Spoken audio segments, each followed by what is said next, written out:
Assalamu alaikum and welcome to the Mad Mamluks podcast. My name is Sim. Along with me are my co-hosts, Sheikh Cair, Mort, and my... Assalamu alaikum. Assalamu alaikum. All right, folks, welcome to the show. We're just waiting for some people to roll through, and as they do, let us tell you about how much we appreciate your effort, your donations, your Patreon support. Everything is going directly towards the podcast, and we hope that you continue supporting us. One of the things that we take up on ourselves when we do any initiative related to Islam purely for the sake of Islam and for advancing the faith in whatever way we do, you get hit with this lack of resources, and it's one of the miracles of Allah that His religion will overcome all other ideologies and faiths without that kind of support. So we know for a fact that we're not going to get that kind of support that the big organizations in the world, the big ideological or religious organizations in the world do. But I'm sorry, 1 second. You guys go ahead and take over. I gotta take this. Okay, yeah. Here. All right. No, there's problems, right? No. Anyway, but listen. So I think what we want to start out the show off is with talking about the Hijab and Peterson discussion. Some of you guys saw that live. Like the reactions they were doing. I happened to see it last night, the whole thing. Me and Amr, I don't know, did you get a chance to see the whole thing? Yeah, I watched it while I was driving. Yeah. So let's first start off with I want to get my reaction first. Like, did you see the whole thing though? Yeah, I did. Okay, so what do you think the overall conversation was? I mean, overall, I think it was a good conversation. There's Mohammed Hijab has a certain style to him that I think people need to recognize. I felt that Jordan Peterson, if in some ways, I think the way I would have asked in some of the engagement, I felt like Jordan Peterson came from a place of trying to really understand. That's the idea I got. He seemed very sincere in trying to understand. And I think Mohammed Hijab used that opportunity to also make sure he got his, point. Even he didn't necessarily, some people would say that he didn't necessarily answer Peterson's point sometimes directly, but he would make sure he got his time to get his, what do you call his hits in. You feel me? Like, for example, he made sure he got the warlord comment addressed. Yes. And he also made sure, even though Jordan Peterson kept saying like, well, I'm not going to hear defending Christianity, Hijab was kind of like making sure that, because people are going to naturally try to compare Islam and Christianity. So Hijab made sure he got his, he got that comparison and trying to expose the kind of double standards, right, with the Christian world. And then he gets Peterson to admit a lot of stuff about, well, the Christian world is guilty of a lot of these sins, maybe even worse, right? So even though necessarily Jordan Peterson, I don't think was expecting him to give him a crash course on comparative religion, but I think Hijab did. So I mean, I don't like as far as the reaction goes. I think he did a great job. And it fits his personality, right? He's gonna have other Muslims on, I hope now. And those Muslims should be graded on their own ability to articulate and their personality. Like if the Sheikh Hamza Yusuf episode ever like materializes, it seems like Dr. Peterson's always sick, so he's got to reschedule. I think he mentioned he had to reschedule like 3 times or something. Yeah. You know what I'm saying? So if that ever happens, to be honest, even like during the interview though, he looked kind of like a little off. Like he looked not like in a bad way, but he was like sick under something. Yeah. He wasn't he seemed tired. Yeah, he seemed tired and like stressed. I mean, so like I think he does suffer from just mental. He mentioned that he has autoimmune disorders too. Yeah. Yeah, he does. Yeah. So I think he's like, how when you take painkillers and stuff, you're just really like always boggled down. He can seem yeah, but anyways, I think that's pretty a fair assessment what you said. I mean that Mohammed Hijab came to do what he did, and in my opinion, I think he showed a different side of himself compared to what people normally see. But I want to get your take on it because you were like super excited texting me. I was very excited about it. Yeah. So with me, it was kind of like we were gonna watch a movie, but me and my missus, we actually saw it because I really wanted her to watch it. And I actually want to show it to my daughter too. But I was looking at it from the mindset of kind of like a nice little good halal type of debate, but I was actually thinking that it was going to be a debate. I had the feeling. But I saw that was probably one of the coolest discourses I've ever seen. I saw a side of Muhammad Hijab, like you mentioned, a very, very nice, mature, very, very respectful. I saw that both the gentlemen were literally gentlemen. They acted like gentlemen. One point that I give to Jordan Peterson is I respect him a lot more than I did before, because when he didn't understand something, he was like, okay, then I stand corrected. And he said that he did that a few times. And I really respected that a lot about him. I was thinking he was going to come in there and kind of just try to gracefully trash Islam, but he didn't do that. And he was really acting like the student. That's one thing I observed about him. And Muhammad Hijab had that presence with him where he was able to teach and able to get, for the first 15 minutes, into this very philosophical discussion, which was very needed. And then eventually getting to the Muhammad Sallallahu Alaihi Wasallam warlord thing, which he dispelled beautifully, historically. And I think that was very, very necessary. I think Muhammad Hijab was the man for the job. Yeah, I think if it was Hamza Yusuf, I think it would have been cool, but it went to like a, respectfully so, it would have been like a historical tangent, and it would be he doesn't have more that interfaith. It would be more interfaith. He doesn't have that raw, that he had, that Muhammad Hijab had. And one thing about Muhammad Hijab is, when he needed to be stanced and principled, he was.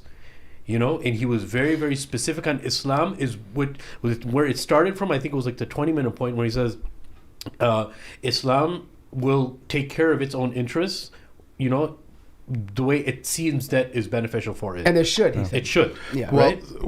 you're absolutely 100% right. And I was really, it was a template for every Muslim who engages with non-Muslims to look at and see how unflinching Muhammad Hijab was. That's perfectly correct. He had like a poise, a manner where you demonstrated why you believe your faith is superior, but with compassion, with love. Yeah.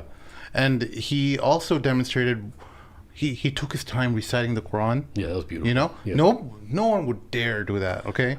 On any show. I know okay? that. The most bleeding heart liberal who loves Islam, they won't take the time out to give you what was that, at least 30 seconds of him reciting Quran. Yeah. And then Hijab even explained to him, like, hey, I want you to accept this. Like, I'm presenting this faith because the recitation of this Quran it's a miracle. It's a cure. Yeah. And it affects you. And Jordan Peterson, you can continue. I don't mean to cut you off, but he was still curious. Like, why did you recite that to me? Yeah. He asked him that like 3 times. That's a fact. And he was, It was so beautiful that he asked him that. Yeah. And so many people were just like, oh, he's just, so doing his showing thing. off. He's one of his nice Egyptian voice. right. No, but the thing is, I a lot of what you guys are saying are what I felt. Meaning that I think one thing that is important is that it shows you how you can be firm in your principles without being very disrespectful, graceful, very right? gentlemanlike, and you can present it in a way where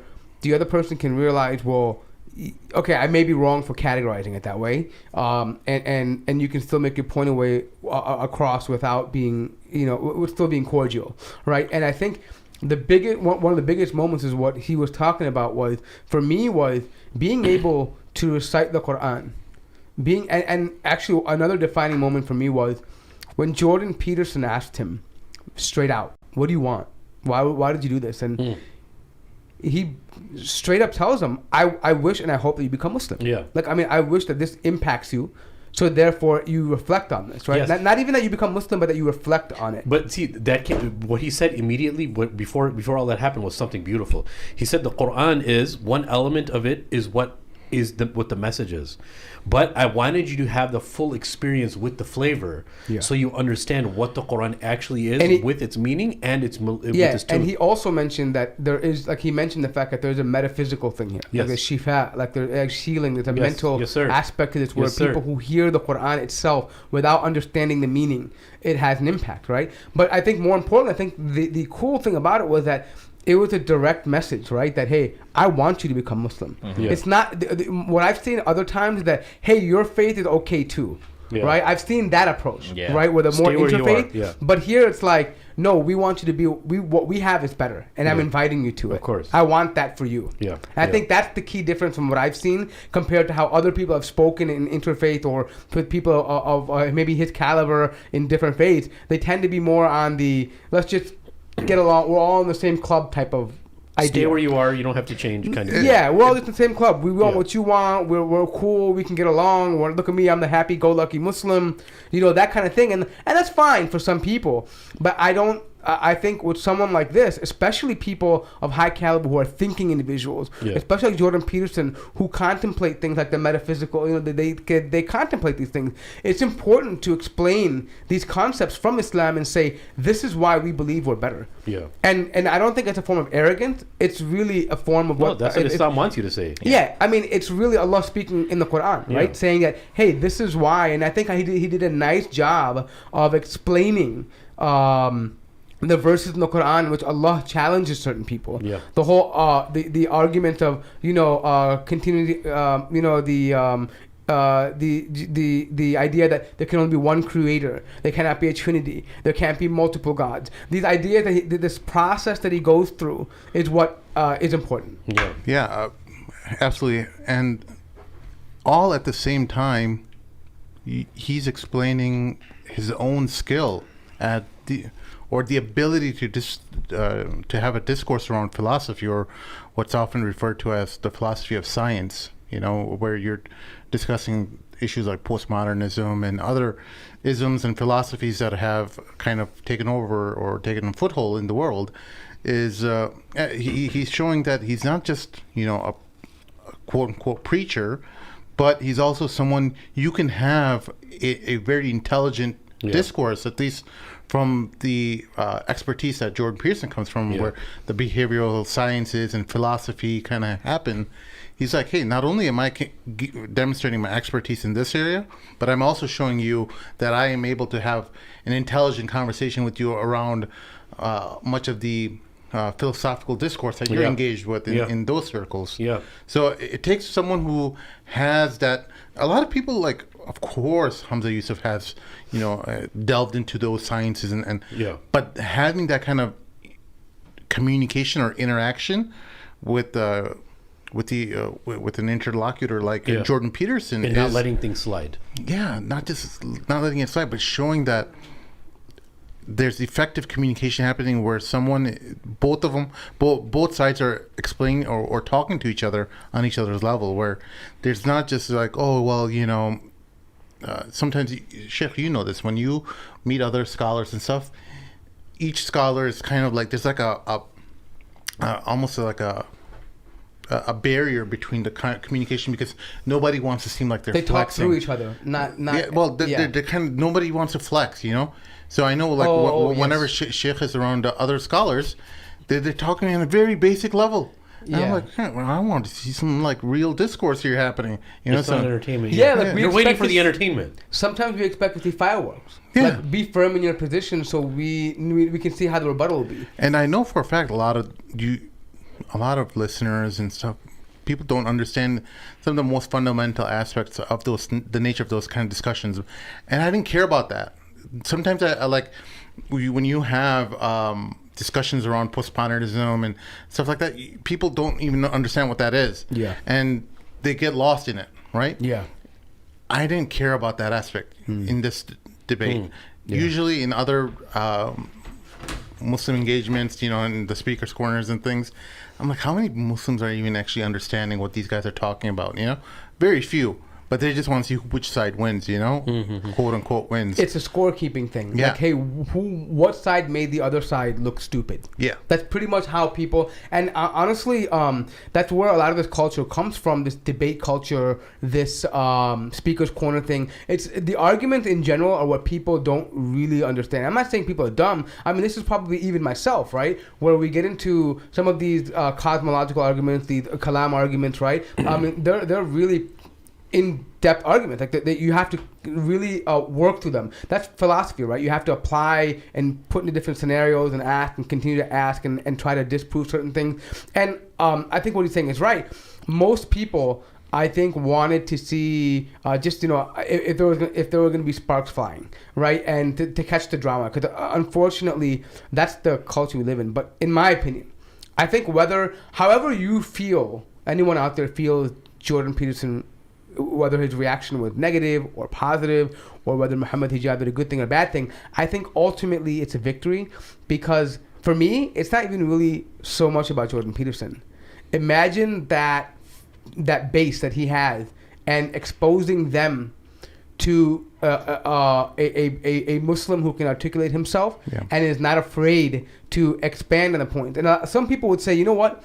Why didn't they tackle the warlord thing harder? Why don't they go through these things? And I agree to some degree. No, I think they hit on it two times. They came back to it. I think the warlord guy drilled a lot. I want to hear his point, though. What did you think? I think it could have been a little bit more. I mean, he did call it out. But I think what people were saying is that we probably could have given more reason aside from than just saying, oh, Christians do it too. Right, because it's not so much. Muhammad ﷺ was not exactly the way Christians were, anyways. Yeah. Right, there was something prophetic about the way he behaved, and I think I understood that from his language. But some people probably wanted him to focus more on that. But what I say to them is that Jordan, you have to understand something. Understand your opponent or your opposition here. Yeah. Jordan Peterson does not recognize the nubuwwah of Prophet Muhammad ﷺ. He doesn't recognize the nature of him, meaning that we know him as someone infallible. I mean as a da'i, or as a person who conveys message, as a person who brought Islam as a nabi, he's infallible in that sense, right? We don't question what he said. But to Jordan Peterson, an academic, everything, the whole life of Sayyidina Muhammad ﷺ is questionable. Yeah. It's all up for questioning. Yeah, so mentioning his merit and his personality is not a sufficient answer for someone like that. Yeah. So it's about holding them to the same standard. And one thing too, he also I was surprised that he accepted the fitra argument really easily. Very easily, yes. Like the instinct, he calls it instinct. Yeah. Right, because generally people would be like, "Oh, that's very subjective," to somebody. Because the way I would always, when I talk to you mentioned the kalam cosmological argument. When I'm a non-Muslim or usually Christians, you use that a lot, right? Because they already kind of get there, but then it breaks the Trinity. You know what I'm saying? But like the fitra thing, because sometimes you ask straight up, like, okay, is it three, like one, like now you have competing entities, and then they'll start arguing. If it's a Christian, they'll start debating about like, well, the Father, the Son, and the Holy Spirit are all co-equal, but the Father begets the Son, kind of thing. You know what I'm saying? Yeah. And they start spinning around. They start telling on themselves. I would say. Is it just me, or did you guys feel that at some points in the discussion, JP kept taking little digs at Christianity? Like in a way where it's like highlighting the problems, like, oh, a Christian got a problem with that. Like when it comes to the Trinity, like how do you can't rectify these things? But he's coming from a point, and he wanted to show that he's not saying that Christianity was free from blood on its hands. He made that very, very clear. So I'm speaking about other than the warlord thing. I'm talking about in terms of the idea of like a Trinity, the idea of turning the other cheek. He mentioned that these are problematic things when you take Christianity in context, the historicity versus of it, and like how the figures, and because look, think about this. Christianity preaches that you have turn the other cheek, right? But yet the Trinity is there, and Jesus is God. And Jesus is God before he came on the earth. He's part of the Father, the Trinity. But yet Jesus in the Old Testament, or the God in the Old Testament, who's Jesus still, commands the most crazy things, right? So where is this consistency in the argument? Yeah. Right, where he says, I can, and then he comes to the point where he understands and says, I can understand that a religion would essentially allow for defense and allow for a certain type of actions like this because it needs to be done. Yeah. Right? So I feel like in a way where, I don't think he intentionally took a dig at Christianity, but it's almost like where when you're comparing it for apples, right? You're looking, okay, what's going on here? You see that it's almost like he recognized or was pointing out in an unambiguous way or unintentionally that Islam has a superior way of looking at things. No, based on that, and I want to get your take on this because you deal with Christian Bible study stuff a lot.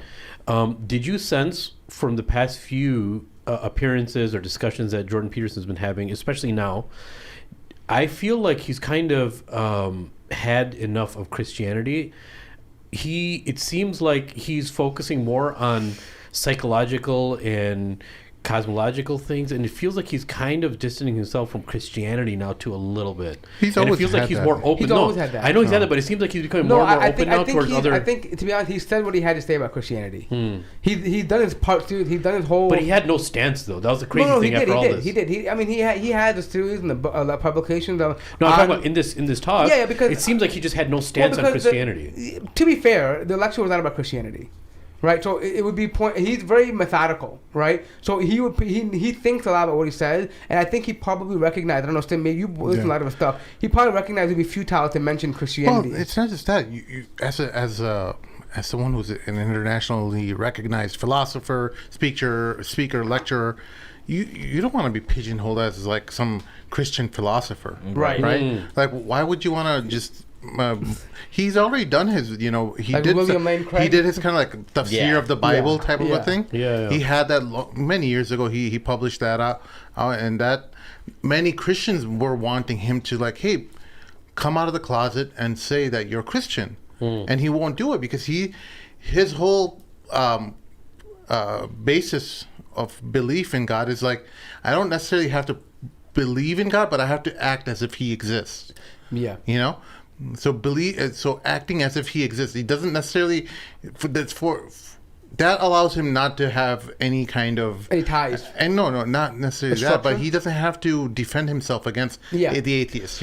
But what's interesting about JP, I've noticed, though, and also he doesn't have to exclude the atheist from his message because as an ideological it's figure, not an affirmation or negation. It's not on the fence. Listen, he's an ideological figure. He wants as many people adhering to his message as possible. So he wants. Way I see his approach is that for him. And this will tie back to the argument or the discussion. Divinity, divine, is a spark in human beings. That charisma that human beings have, he calls divine. Yeah. It's a spark of the divine, right? So it's consistent with his thought process that there's this spark in all these religions. So he tries to sum up. Wahdat al-Wujud? No, not that. He tries to sum up these charismatic points in each religion. In their philosophies, and appreciate them and incorporate that and say this is how we should live. Right. That's why Hijab was very specific on defining terms. He always talks about. Well, why do we talk about the differences? Why can't we? Because if you notice, Jordan Peterson always toward the end, he's like, why can't we just talk about it and work it through? And like he's very much on that, like trying to extract, because his main focus he mentioned over and over again is that. His philosophy of religion, like how does religion play in terms of your psyche and things like that. So he's trying to extrapolate the positives and while recognizing negatives, but saying how each of these can bring some positive. But I think, one of the huge challenges is discussing with someone like Peterson is that the place where he pivots from in terms of a belief structure is always moving around. So hijab is giving him everything all at once, so that you don't have any room to say whether you want to pivot yourself as a Christian or in whatever paradigm you're trying to kind of operate from. And he eventually called him out on this. Is that you're essentially a postmodernist? At the end of the show, he was saying that you're more like them than you are conservative. Yeah, that was a deep point. That observation was crazy. That's what he was talking about when he was talking about that, because he's pivoting back and forth because he's in his focal point or his belief system or the core values are always shifting, and that's what postmodernists do. They're always shifting, and that's the whole issue. Where that it's again we've talked about this many times. It's rooting their morality, their worldview in feelings. And it's subjective, entirely subjective. And this is, I think, what Muhammad Hijab was trying to point out this is another way, in a huge way, in which Muslims and Islam has an advantage. That we're objective in our thinking.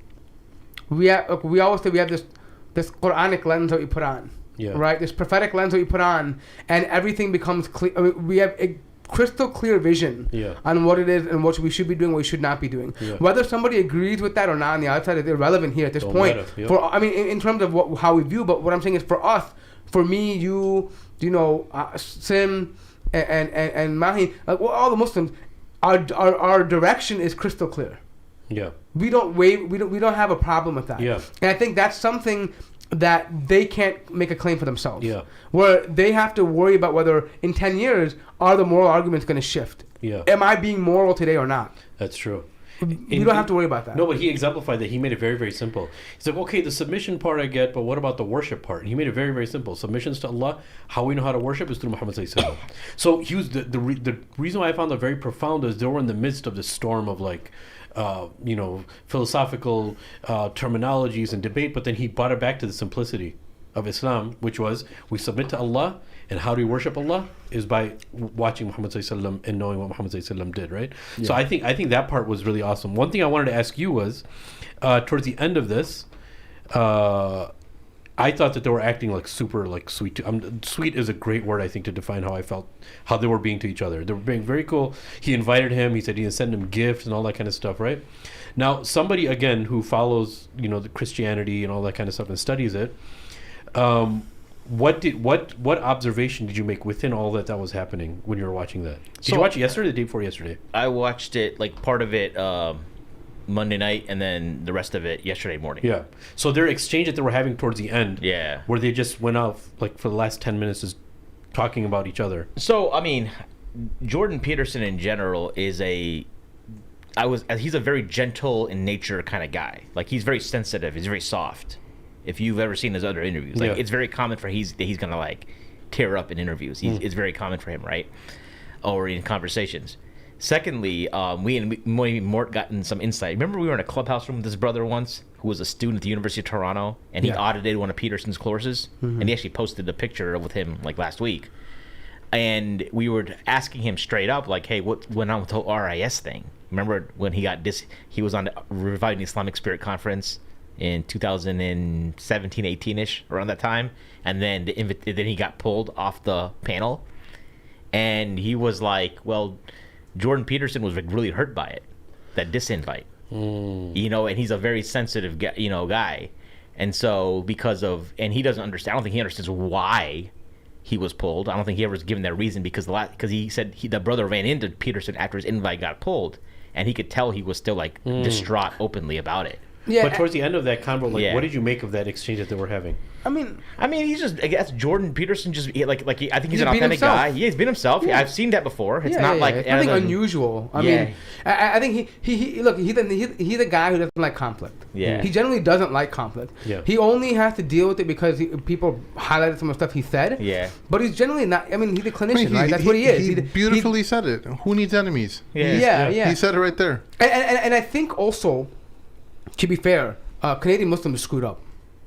They jumped the liberal bandwagon, and they thought the liberal media was canceling Jordan Peterson, and they wouldn't appeal to their cool sponsors and friends if they had Jordan Peterson show up, and so they canceled him. Yeah, right. And I think to anyone who was preparing and trying to outreach to a Muslim community and putting some thought, because he seems like a person that wouldn't just come in and speak blindly at a conference, right? Meaning, I'm sure he did some research. He was looking forward to speaking, engaging, and then all of a sudden he just pulled the rug, for no good reason, right? Especially on things that you would assume that many of you also agree on, right? It's not like something that he's saying that would be anti-Islamic. It has nothing to do with religion. I mean, as a matter of fact, probably our religious stance is more in line on certain topics on which the left canceled him for. We're probably more in line with him on those issues. Yeah. Right? I mean, not everyone, but more so. And you canceled him for that because you wanted to save face in front of the social justice crowd. But can I ask you guys something? Did you guys feel, I felt this, somebody who claims to be an academic and somebody who, he said to Muhammad Hijab that he studied extensively the history of Islam, and Muhammad Hijab schooled him, rightfully so, and I think very, very brilliantly. Do you think that... Which school who? Jordan Peterson. Yeah, but he's not... Hold on. Because he was saying that he kept on saying, no, I studied Islamic history and to this extent. And Muhammad Hijab was schooling him when it came to Islamic history. I think he was saying, my question is, would you expect someone like him to be a little more prepared and understand Islamic history better? No, but I'm saying, I think you're over like, I think you have this... thing about Jordan Peterson where you... No, I don't. Yeah. I would expect him to be more prepared. No. Because here's the thing. That's the whole point of these conversations he has. He admits he's having these... If you look at other shows that he does, he's having these conversations because he doesn't know. Yeah. And he wants to have these But conversations. he said he knows. No, he doesn't. He kept saying, listen, I don't know the basics. I'm very familiar with Christianity. I don't really know much about Islam. And he said that to start off. Muhammad Hijab had to rebuttal him. He's like, no, that's not true. He's like, no, I read it in books. He's like, no, that's not true. Wait. This is the issue with the warlord comment, dude. And he's saying, and Jordan Peterson says in the end that, or during the course of the conversation, I'm approaching this from a Western thought perspective. No, I get it. Right? So he's not, I don't think Jordan Peterson ever said he was an expert in Islam, or he never, no. So or he was that's not familiar what I'm with saying. Islam. Let me rephrase what I said. Yeah, I don't know where you're going with this. No. I would expect him. I'm just saying I had this feeling where I thought he should have been more prepared about Islam when he came to In this what aspect? conversation. What part? Yeah, what aspect? Just understanding the history of Islam. No. The history of Islam is huge. Yeah. Sheikh, I spend so much time trying to understand the history of Islam. The thing is, you could even study one part of the Ottomans, and then by the time you're going back in time, you'll forget about the Ottomans, and you're studying about the Abbasids or something. There's so many gaps. Yeah, and what's the relevance? Because one could always say, unless your focus or your specialty is of being professor in these type of studies, you're not going to be able to speak intelligently. I read this night and day, and I can't even speak intelligently about it. Yeah, and here's the thing. Just because you're an academic, academia has different fields, right? I understand that. Yeah, and so for him to go and say learn the history of Islam over and for example, he does mention things like, hey, what about the Shia? You can tell he has the basic, the very basic, the Wikipedia-ish, and that's fine, but I don't expect him to know more than he knew. I expected him to know more. No, listen, if I told I was bringing a Jewish rabbi, he would have learned if he went to RIS. But they already kind of knew what they were going to talk about. I'm saying if I was going to bring a Jewish rabbi in a month, and do you think you'd have? But you would have an outline generally what you're talking about, right? No, there wasn't. This is not how these conversations go. They're pretty much open ended. No, I think they had an outline of what bro, they're going to talk about. I'm telling you, these conversations are open ended. He doesn't script them. There's a general. Do you understand what I'm saying, though? No, I'm pretty sure they communicated. Okay, we're going to discuss these things. What I'm trying to understand. What aspect of Islamic history did you want him to understand better? Look, they only discussed a few things about Islamic history, right? What I'm not saying he has to know everything. Yeah. What I'm saying is they must have had an outline before they came to the table of generally this is the few topics that we're going to talk about. So I think that if he had some time to meet Muhammad Hijab and discuss those issues, I think that he should have had more depth. Yeah, but let me ask you something. I'm giving you a straight up example. I'm thinking, let's say I'm bringing a rabbi in a month. I want you to study Jewish history. Where do you start? I'm not saying all of Islamic history. I'm not saying, but I'm saying being a warlord means that's 13 years of Muhammad's life. Yeah. Right? Where do you start? But look, that's unfair. I'll tell you why. Is because he didn't have 1 month to study Islamic history. He claimed that he studied Islamic history. No, he's not claiming anything. He doesn't. He read some books, but we don't know which books he read. No, that's what I'm saying. So he wasn't prepared. He didn't mention any references. No, he didn't mention anything. I think you're overblowing a lot of. He studies Islam historically from a clinician perspective. How societies from a sociological perspective. Not to know what's right, what's wrong. He's studying the impact of how these people interact with each other and the formation of these societies. It's not so much. It's entirely different field of being a historian versus studying the impact of history on events, right? It's a very different thing. I don't think. Think about. Let's think about it this way. Let's say we're invited on a show where we're asked to talk to someone who is into Buddhism. Yeah, I can guarantee you, of all the 4 people in this, we have very little knowledge on Buddhism. Whatever you know is very cursory, and that. If we're to make a comparison, I think that's similar to how much Peterson knows about Islam. Yeah. And how much of Buddhism are you going to understand in relation to its history and even some of its basic tenets in a month? I mean, this is something that revert and people coming back to the religion struggle with. Where do you start with in Islam? Where do you start? Yeah. Right? I mean, it's not a small thing. And to be honest, the Muslim, I mean, there's so many. I'm looking from the outside saying, listen, I think if I was a non-Muslim, I was looking at Islam, I would probably look at the history and say, I probably would think maybe I know something about it, but in fact I don't. That's true. Oh, I know the Ottoman period. I know a little bit about that. I know a little about the Shia-Sunni split. I know a little bit about, the Salahuddin, right? I mean, but Islam is more than that historically. Oh yeah, I know the Muhammad came in, in the 7th century, 6th century, whatever, and he had his, he got the revelation, and there was pagans, and I mean that stuff on the surface level, yeah, that's history, but it's not really. It's not detailed, right? And I think you're expecting him to know that. No one would know where to pick that book up from in the first place. I mean, these are things that you find in predominantly Muslim sources. Not because that's one thing unique about Islamic history is that Orientalist history is not really relied on for most Muslims. Like when we read Orientalist books, a lot of us scratch our head like, what are you guys talking about? Yeah, that's true. Like it's completely different from what, because Orientalists use the language like warlord and chieftains and you know, political struggle, and they use these things because it's a secular language. When Muslims read these books, I don't know if you've ever read a secular book on Islamic history, but it's like alien, it's Greek. Yeah.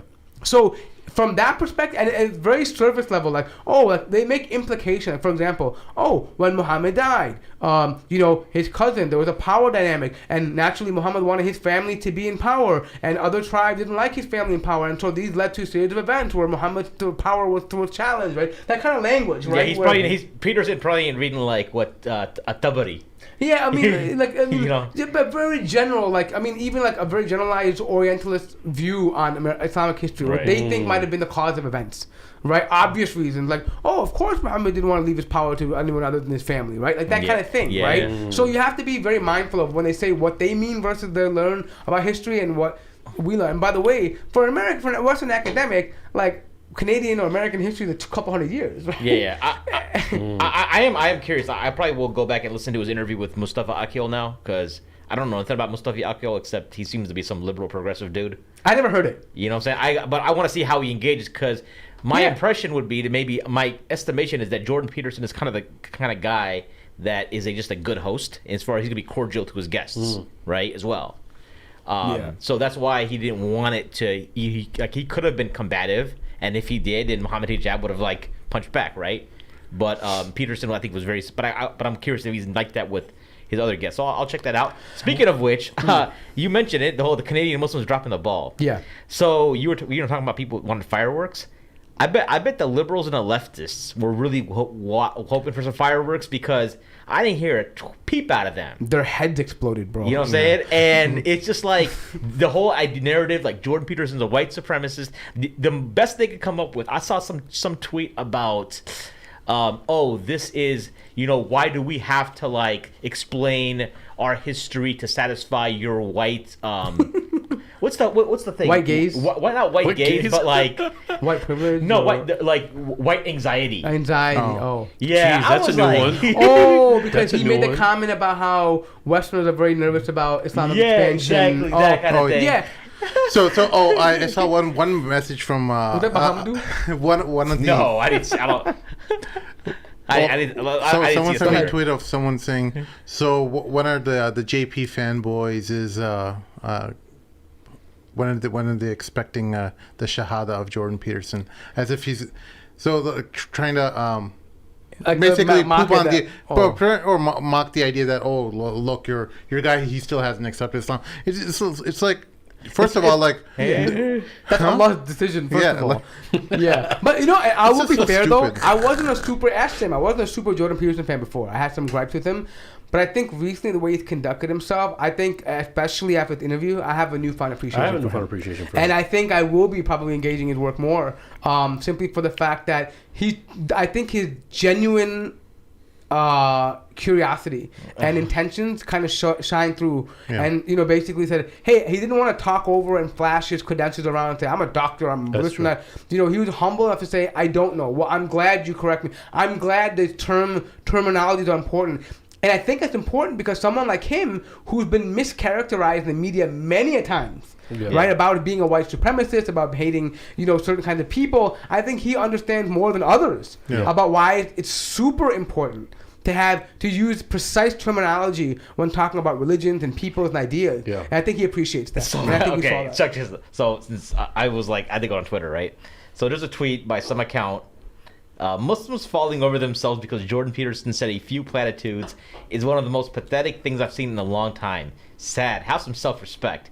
Interestingly enough, it's like when Joe Biden says, Inshallah, people like jizz their pants. Like, you know what I'm saying? Yeah. Like, yo, dude, like, I mean, or other. If Lady Gaga would have said something nice about Islam, they'd lose their mind. Right. They'd make I don't know. They'd probably make sujud to her. That tweet actually sounds like Trump. It sounds like a sad. Not this guy. No. You know how Trump makes a statement and he says sad or pathetic. Pathetic. It's like, and then as a reply to it, they seeking Orientalist approval. Plus, they think we can align with far right. But you know what's mind-boggling to me is they keep saying Orientalist and seeking approval. Dude, I feel like telling them your entire framework is postmodernism, which is created by Orientalists, by white men. Yeah. Like, can you show me some Eastern philosopher that came up with postmodernism or postmodern ideas? None of it. But let me ask you this. All you guys a question. Do you think there were people out there on the other side of the spectrum who, for whatever reason, don't like Jordan Peterson? They were genuinely, like sad that the interview actually came out as productive as it was? I think so. of Absolutely. And do you think that they actually would be sad if you became a Muslim? Of course. Yeah, of course. Yes. That is insane if you think about it. Yeah, I honestly believe that. They would be like, we don't, why would we, it goes against their agenda. Dude, the woke crowd, the woke muzzies, they'd be like, well, we don't accept his shahada. We need to cancel Islam now. No, we need to cancel. Jordan Peterson has to cancel. If We don't want him with us. Jordan Peterson, we cancel Islam. No, I remember, was it one of the shows I think you and Sim were on a couple of years ago when I think you were talking about Amina Wadud and people like going to bat for her. And they were like, well, you guys like defend Jordan Peterson. I was like, what the? Like, Jordan Peterson never called a prophet of Allah a deadbeat dad. After this interview, And I would defend him 1,000 times more than I would defend Amina Wadud. Why? Because the man is smart enough to say, I don't know. Can you explain something to me? Right. What do you guys think about Muhammad Hijab after this? And I think it bears some discussion because sometimes he just seems like this guy's too good to be true. Yeah. I think so. I'll let you guys talk, 'cause I I interact with them, so I'll let you guys go first because your input will be more valuable. A lot of people they throw caution to the wind, like, hey, be careful of celebritizing him and making him seem like he's more greater than he is. And I understand that because there's this side of human nature where we want to make heroes and we want to look up to people who are just so exemplary, or they are so eloquent in their dawah and their speech, and just look at how much people love Zakir Naik and Ahmad Didat and those type of preachers. I always kind of worry. I'm like, wait, are we gonna find out something that will not make us like him? Because we're so used to having people who just they're just not the best spokesperson for their religion, and this for some reason or another, although we have incredibly intelligent people in the Dawah sphere, there's always some kind of drawback, that comes along with it. I think to agree with you, one thing is, as far as expectations are concerned, there's always going to be drawbacks because we're human beings. Like that's why Muhammad sallallahu alaihi wasallam is Muhammad sallallahu alaihi wasallam. We're never going to be at that level, right? We're never going to be that. So if you're not Muhammad sallallahu alaihi wasallam, you're always going to have some type of issue, some type of discrepancy. But the newfound respect that I have for Muhammad Hijab of recent times is his ability to acclimate to majority of conversations that he's a part of and really come off as a specialist with whoever he's discussing with, even if he's discussing them, to be a specialist in who he's discussing with in their subject, right? Whether it's atheism, whether it's Christianity, whether it's Hinduism, whatever the case is. But I think he's a personality is very much needed. I love him for the sake of Allah, and I think that there's very, very few people in the world like him that have all of those traits, and I think he's blowing up for a reason, man. I think he's doing big things for a reason. Absolutely. He has that toolkit. He has the principled stances, very unapologetic. That's what I loved about him. Yeah. Because a lot of times, like the kink in the armor, sometimes is what you were kind of referring to.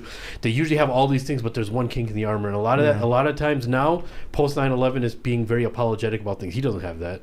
He don't care about none of that, but he can pull it off. And I know I'm making a weird comparison here, but remember how Dave Chappelle was able to pull off a lot of things with the LGBTQ community? Yeah. Right? I feel like Muhammad Hijab can almost be kind of at that level because he knows how to play the discourse right. Not quite at the Dave Chappelle level, but a scent of it, I think so. I remember watching an interview from Sabur Ahmed, I think, a long time ago.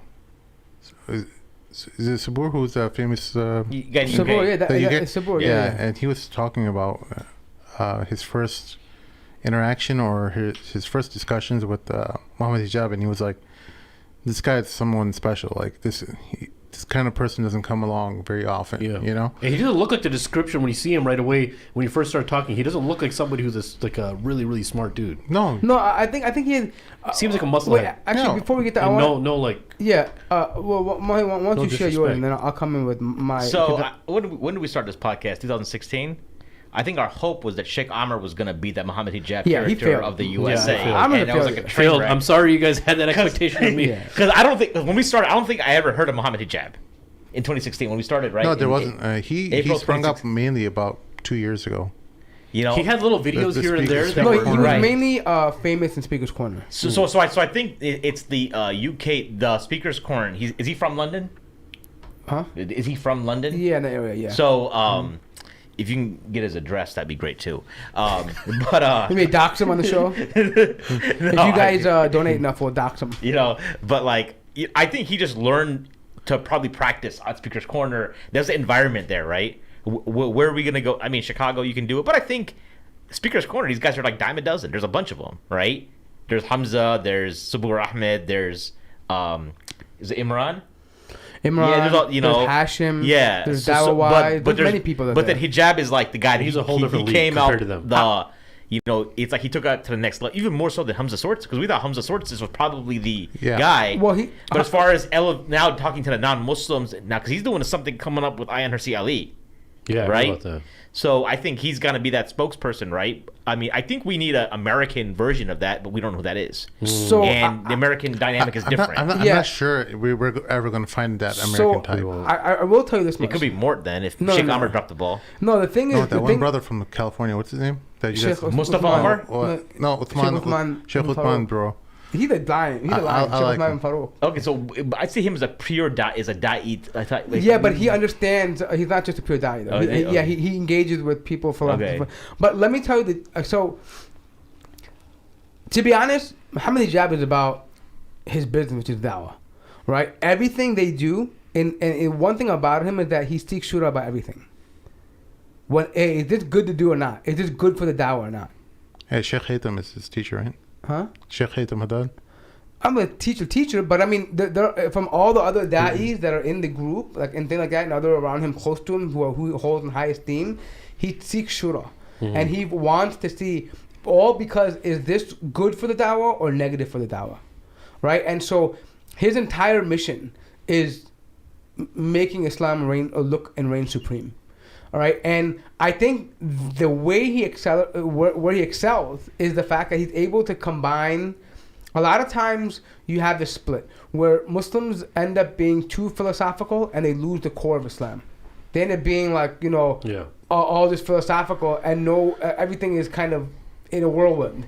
And then you have the other spectrum where they totally shun philosophy and there's no intelligible rebuttal, meaning or no way to engage people who have philosophical arguments. He's been able to marry that.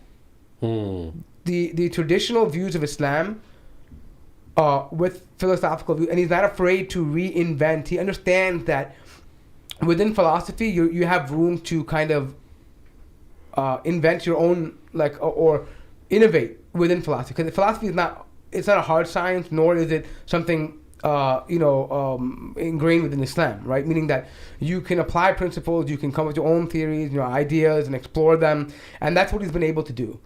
And I think that's something unique. But do I think that as far as him being a character, he definitely has a presence. But I tell you, there's hundreds of brothers like him, hundreds out there. It's just, the difference now is that now you have YouTube. Now you've got He gets better now exposure. you've got Speaker's Corner.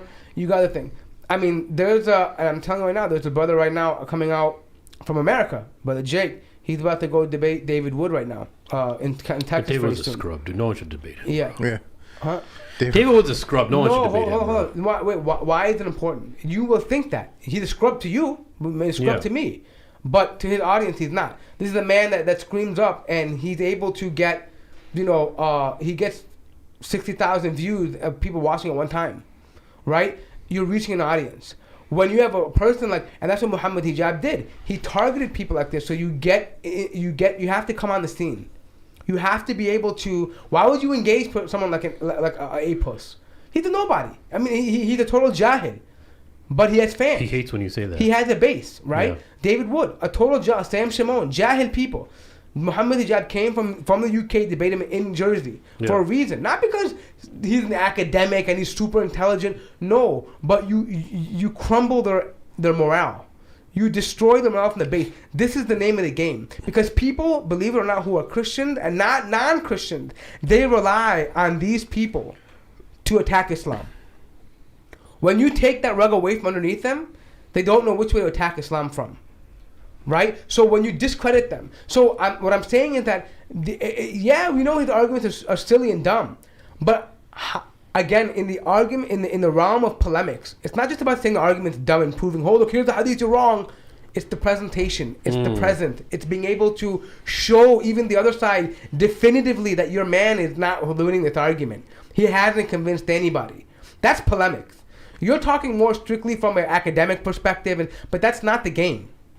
Yeah. Polemics is an entirely different animal. You can't bring a scholar from, let's bring Muhammad al-Shinqiti all the way from here and putting him into a debate with some polemics guy. He's going to do horribly. Yeah. You're not trained for that, right? The art of debate and discussion and arguing is something entirely different. What Muslims don't excel in, ever since the time of Ahmadiyya, they haven't really excelled in it.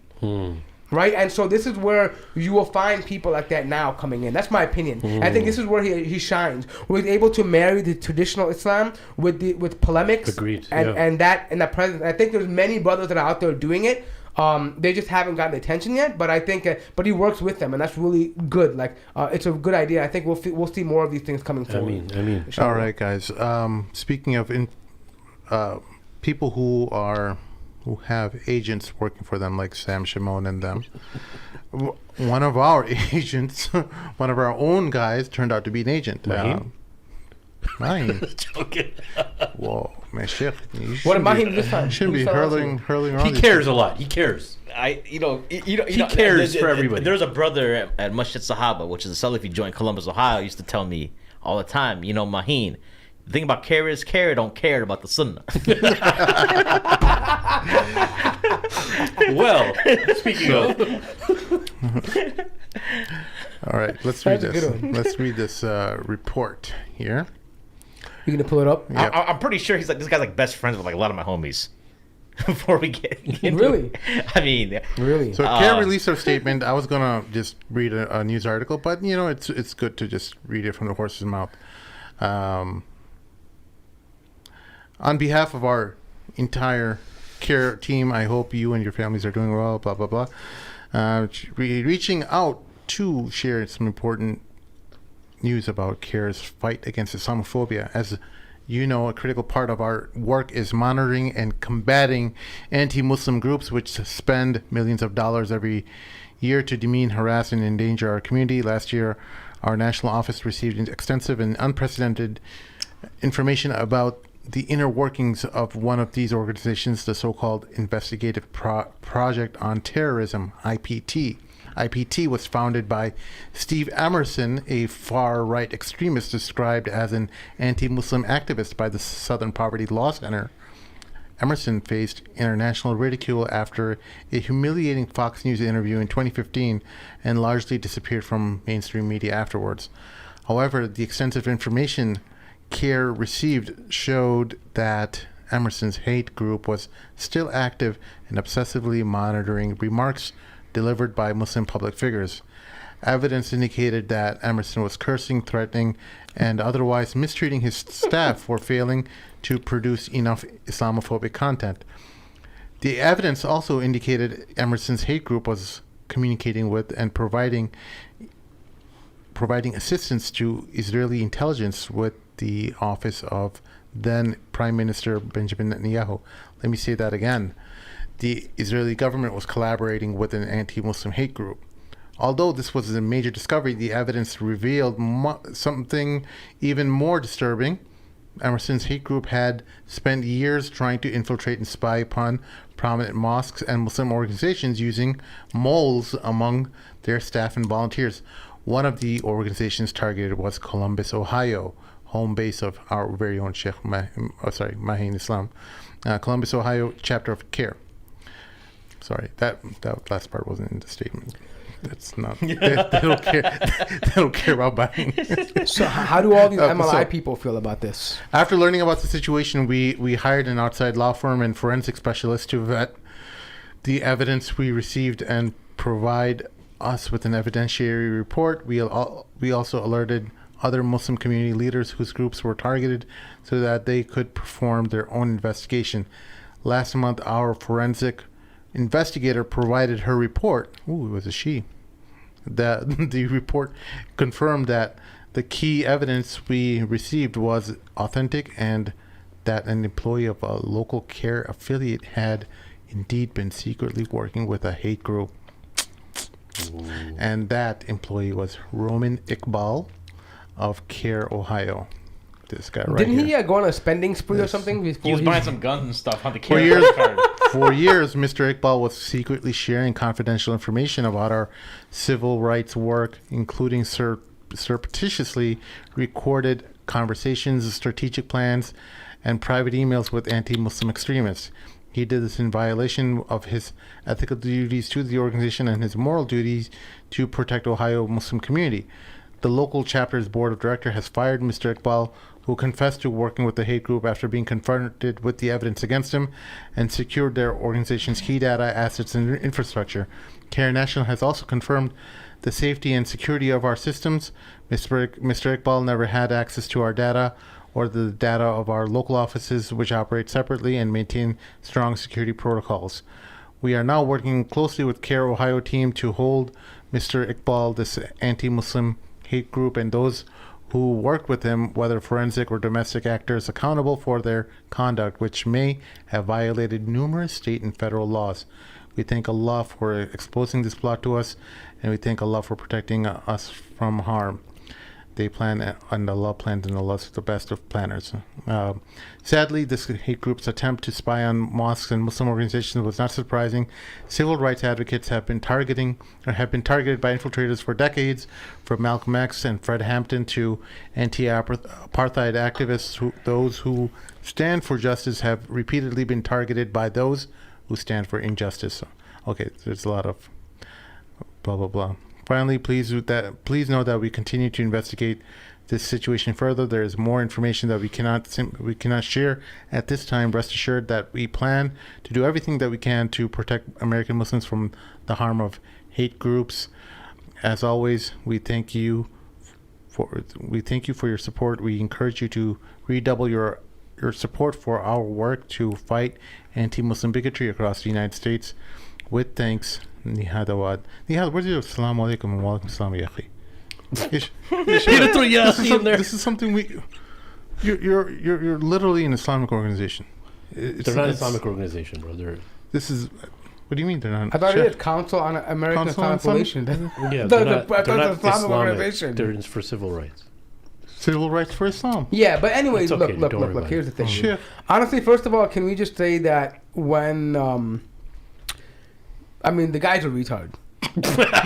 I know. I'll, you know why? I mean, if you're mind blown here. No. If you're gonna do it right, like at least do it right. Like, why would you just? I mean, come on, bro. You waited till the last few months before you got caught to use that corporate card and spend money and buy guns. Like, I mean, was there a number of how much money he spent on guns? I don't know. No, they're not releasing details. The thing is, he's been the ED for years. Erectile dysfunction. It means education director. Education director. Executive director. Okay. Yes. I didn't know what the acronym was. Okay. Yeah. Have some. Executive director. He's happy. Look how happy he is. Yeah. He's never this happy. Look at him. Yeah. Look how hard he's laughing. He never does this. Yeah, but I mean, look. So I think mine. Let him finish. What were you saying? I think mine has some inside. No, I was gonna say mine has some inside information, and apparently I don't want to get. But I mean, yeah, apparently this guy's been in it for a minute. Yeah, so I've probably met, because he became the ED, I think, probably around the time that I left Columbus. But so Chef, you need to get the giggles out of the way? No, it's okay. Go ahead. So I had last time I saw him was 2019. I was at Ohio State MSA doing a panel, and he was there. We're talking about legal law as a career. While you were a Republican? This I was talking about engineering and podcasts. This is 2019. So, and I think over the years I may have met him, exchanged some pleasantries. I'm positive my dad knows him really well, right? I haven't had a chance to talk to my dad in the last day or so. But speaking to my friends in Columbus, most of them are very shocked. They're like, because he'd done a lot for them in the community. My own personal anecdote with him is like a guy I know in undergrad. I don't know if you guys these students come over on these visas, right? F1 visas. Mm-hmm. The intent is you get a company to sponsor you, and then you get to stay, right? So what happens is that like you're second, then you apply for an extension if you can get an internship and stuff, right? So a guy I know, he got an extension, but all of a sudden then they tried to cancel his visa. Right, and I think part of it is maybe some associated. So Columbus, Ohio, is interesting too in the sense that it's like I was telling you this the other day. We kind of have some extreme individuals that come through that city. Yeah, you know what I'm saying? Yeah. For there's been a lot of Maheen Islam, like of the Irhabiyun type. You know what I'm saying? Terrorist. Wow. Yeah, Irhabi means terrorist for the wait, but I mean I'm going through what you're telling me. I'm thinking like the only way this guy could stop somebody from getting kicked out of Republican County or like Republican country is by having ties to the government. Well, he didn't stop him. Okay, so he wasn't able to help him out really. Oh, okay. You know what I'm saying? He probably was like, and that's the only case. So I remember speaking to the brother, right, and he was explaining to me like it sounded like he went out of his way to help him out, and that's the reaction I'm getting is that he did a lot of work for not only Cair but the community in Columbus. And so people are questioning, okay, first of all, if y'all have listened to the podcast, y'all know that we've had Imam Dawood Walid on, and he says Cair is a decentralized organization. Their chapters run themselves, right? Ohio is their own kind of individual chapter with some loose oversight. That's what I understand, right? And people who are questioning the vetting of this individual, it seemed to me like he was all into the community. Like he was not only helping out with Cair, but active with the masajid. So you're saying before Cair, he was already influential. Well, I don't know who like I said, I don't know if he was, but like since his Cair days as well, he's not just restricted to Cair. He's seen as someone who helps out in the community. That's the motive I'm getting. Like brothers who are like practicing brothers, right? Because I would be like, listen, anyone who don't got a beard, you're gonna be a suspect of them, right? That's if you don't got a beard, I don't trust you. Because you know what I'm saying? Like, isn't it true that the Qadi would not take the testimony of the person who's clean shaven? Yeah. Right. Yeah. You know what I'm saying? So like, but even those big bearded brothers are coming to saying like, yo, this guy was a good dude. He did a lot for the community, and they're just shocked. I can't believe this. See, I'm always worried about people. That's why this is my only skeptic nature. But I'm worried about people like that. That's who why do too much for nothing. Right? I mean, look. I mean, the guy doesn't really look Muslimic, right? When you look at him, looks like an average Pakistani dude, right? Like I don't know.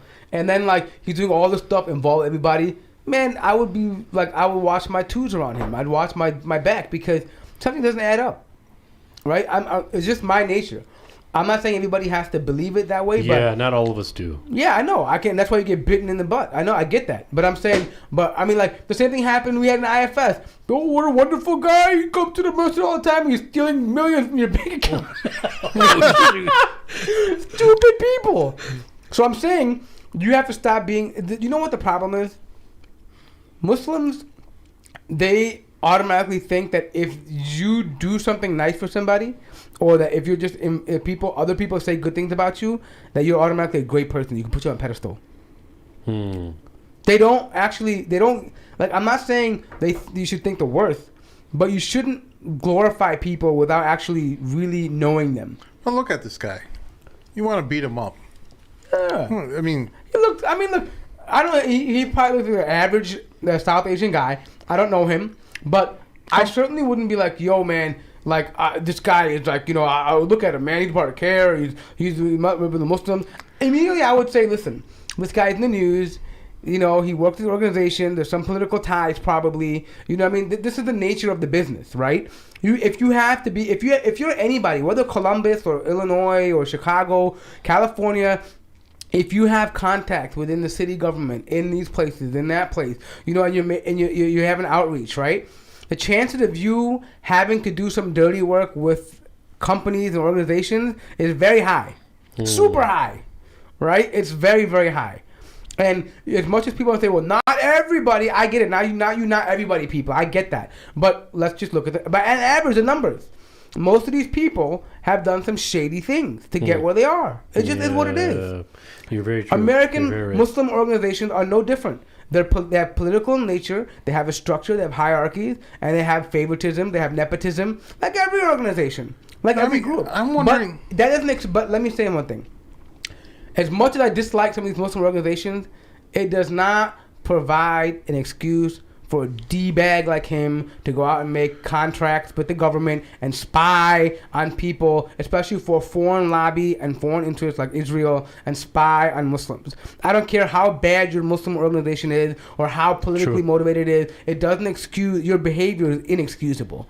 You're a POS. You're a scumbag, and I hope the worst thing happens to you in prison. Yeah, there's a lot of things I hope that happens to him in prison that I wish I could say on the mic right now. Well, but I wouldn't. It's a family show. You can say it. But I mean, say it. No, I'm joking. Yeah. Don't do that. It's gonna go off the rails. No, Chef. I mean, he's gonna be somebody's, somebody's boyfriend. No, but listen. Yeah. I think a lot of this.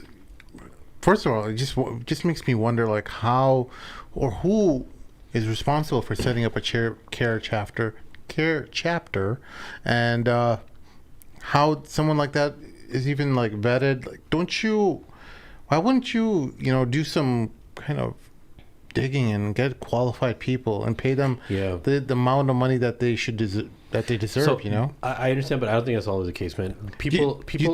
Do you think this was an issue where the person I think in every age and every what time is you're his going to have background? people I mean, who are as far going as to be education, he has a law degree from Ohio State. Okay, so he's a lawyer. He's a JD, yeah. So the thing is, you're going to do the work. Cair's not going to be able to pay you because what's Cair run on? No, it's not even about that. Let's just say Cair, you're always going to have these issues. Like, how many people do you know that are suspect of people in masjids or work?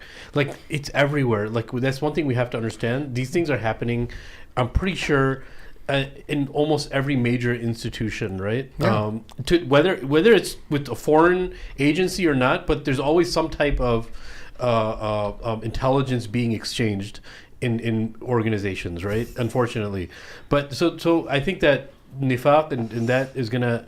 And one thing that made me concerned is, like, wallahu alam if he was like this all the time, but sometimes people get caught up in something and then they get blackmailed, or they get there's a bunch of other stuff. Remember happens. this, OG?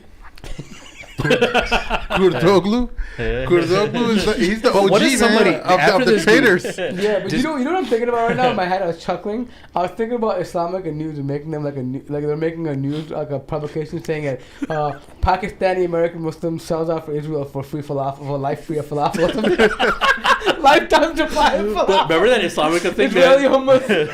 The female branch of for lifetime supply of sabra hummus. Anyways, yeah, but that's the original setup. But I think what Sim is highlighting with that picture there, that you're always gonna have these moles and spies and people who are amidst you, the snakes amongst you, that are gonna be undermining your efforts. It's always happening, and you have to be vigilant. And that's why it's even more important, as he's mentioning, to even do. I mean, if you do background check for the business you're doing, and you're getting involved with, and tenants that you have, right? You should even do that times 10 for a Muslim organization, because you have a lot more responsibility. I think that's the point you're getting at. Oh, well, it's that, and that we have a history of people, in our community, whether from the Prophet's time, and that they're just going to be always undermining us. They're going to be selling us out. Their loyalty or their core place where they operate from is money and profit and what benefits them. Things like pleasure. Everything all right? Yeah. They're doing some reconstruction on the table. Atif Osman just arrived. All right, guys. Anything else regarding this topic? I mean, no, but I think, just to be clear, I think we don't know how long he's been doing this, right? So, I mean, a law degree, I assume he has a legit law degree. He's probably going to get away with all this because he's probably legally sound, right? He's probably find a way to loophole. Right. But I'm saying, like, it's probably possible that because you do a background check when you first hire in, right? Well, this guy's so dumb that he would sacrifice everything. Like now, his name is forever in the internet but as think about someone this, though. who's a double dealer. You know, but even think about this, even though. among non-Muslim or Wait, private organizations. What about that guy Mubin that was in Canada, Mubin Sheikh? What about him? I mean, that's he wasn't a double dealer. No, he was. Huh? Yeah, he No, wasn't like that. no, he I gotta get him on my show actually. No. What I'm saying is people view him in the same way. That he was trying to be like a youth counsel in the Muslim community, and he just basically. I mean, no, but like I'm saying people view him the same. I'm not saying it's the same People story. view him, Yeah, right. I'm not saying the same story, but I'm saying the same thing could be said about certain people that were, I'm giving I mean, we do got real irhabi cats in the community. Yeah. Let's be No, real. but those real. There are Mubin people. Sheikh is not even compared. No, but- Yeah, no, this guy is I'm not thinking acting that- against. No, I Islam. get what you're saying. Mubin had interests where he was saying these terrorists, these kids who are pretending to be terrorists, are going to be Going down the ruining wrong Islam. They're ruining Islam's name, and No, I get where you're coming breaking from. the law. What I'm saying is people who generally tend to look at people as sellouts, they would say, look, man, this guy, no matter what, why did he turn him over to the non-Muslims? You know, he could have done it with it internally. Whatever his being is, right? There are arguments to be made. However, the point is that when you're working with people, when you have groups of people like who work with, people who work with groups like MLI, right? They're totally disgraced people. No one will ever take them serious anymore. No, honestly. No. Like, honestly, I'll say very openly. Rabia Chaudhry, I don't take anything she says seriously. You love MLI. You're part of MLI, or even at some point you justified it, dude. I could care less what happens to you. You don't represent... no, honestly. It makes no difference to me. The mortician. You showed your colors, right? Yeah. You showed your colors, and when something bad happens, you can't conveniently run back to the Muslim community and expect empathy. I'm not buying it. Or God forbid that happens to you, I'm not giving you any empathy. So did you show any empathy to the Palestinians when you went and joined the Israeli oppressors on their trip, on their free expense paid trip? You didn't. You made your bed, now you got to sew in it. Same with this guy, but they're banking on the fact that those countries, their wilaya is going to give them money. Yeah. That's what they're banking on. They're going to give them access to education, to money, to influence, to power. They're trusting them more than what Allah will give people who are sincere. That's just the bottom line reality. Yeah. So I have no empathy. That's what they're looking to gain. It's not that they don't care about your opinion or Muslim opinion. They care about the opinion of the people that hired them. Why? Because they're lapdogs for them. Well, so what does somebody do? Last thing, Do we still have faith in Cair though, in hiring the right people? Or did it cause you guys not to? Look, I know everyone has issues with Cair, and many Muslims out there have all kinds of things that they can point out in terms of. Discrediting them. But what I want to say is that Cair, at least for many struggling Muslims that we know firsthand, have had their backs against the wall. Cair helped them out, and they've saved them from very difficult situations. So that all being said, what does it say about Cair as an organization that? I wouldn't indict. See, you hit on the nail, man. Because we can nitpick, but we need something. Cair comes through. Yeah. There's positives, right? Yeah. I think what you're saying is there's positives, there's negatives. The same brothers who were like, talking about Cair, we don't want Cair showing up their MSA and all that stuff. When some of these brothers got in trouble, Cair came and bailed them out. Yeah. But I have this torn relationship because I feel like sometimes like they do people dirty. In some cases, right? And I feel like that's hard for me to swallow. And alhamdulillah, I've never been in a position where I had to rely on Cair, but that's just my personal opinion. Remember that right? one brother and I think we have to realize that each chapter has a different body. But in my experience, at least from the cases that we know, Sheikh Hammer, of brothers who were in really bad situations where they were planning or at least had some kind of intention to do harm to the American government or the American people. Cair provided them legal representation, stuff like that. Remember that one brother? I'll tell you after the show. Yeah. But there are many people. Cair? Yeah, it's a Chicago cat. Yeah. But, So like I'm saying, each chapter is different, right? And so I think if you're gonna, I think you have to look at the chapters individually. Well, yeah, and many people are still upset with them about the whole Shibli thing. They felt like it was unjustified how they pushed him out or eased him out. That was because Shibli he brought a lot. Hassan Shibli of Cair, the former spokesperson. I mean, look, if you want to talk about he landmark cases, let's look at the no-fly list. Yeah. The fact that you can have remediation and you can actually find out, hey, why am I on? There's some recourse here. I mean, like, right? There's no before that. You couldn't do it, right? So stuff like that is major, right? Where was the loyalty to him at that moment? Exactly. You know, or like, you know, when I came back from Bangladesh a couple years ago, they took my phone. I was like, you know, I just call Hassan, right? You know, when he was still working for Cair, and he's in Cair, Florida, right? He's still helping it out. So, you know, I think they still do good work. I mean, you have to like, it's not an like, I don't think there's any proof. Like, So, but you want to fill your organization with good dudes like Hassan Shibley. I get that, and I know many of our listeners are upset about that. You know, so hold on to, you know, loyal people who are talented and have loyalty to Islam and have the skills that you want out there in the mainstream. You don't need to get involved with their personal lives and what's going on and all that and try to, you know, take away their positions and stuff.